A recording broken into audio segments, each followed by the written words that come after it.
different? There's about 1,000 people in our kitchen. No, did you notice anything different about me? No? Should I? Oh, you burnt the meat this time. Stop. Huh? You know what Edward told me? He went to Helen's yesterday, and she's just had her kitchen completely redone. You know, new floors, new paint, new microwave, new Sonnet dishwasher. Oh, ain't that something? Jim, didn't you just tell me your mother had the kitchen redone as well? Oh yeah, my dad just bought a bunch of new toys.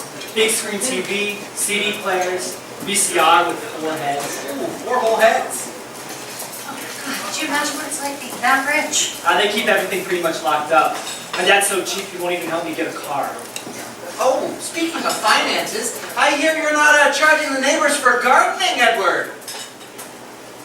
Oh, now Helen made him cookies yesterday. Oh, cookies. Well, you can't buy the necessities of life with cookies, can ya? You can't buy a new car with cookies, can you, Jim? No sir, you can't. No, I don't want any of that. Use his hands. I don't think it's sanitary. Kim, sorry. Whoa, that's a big piece of meat, Edward. You trying to show me up?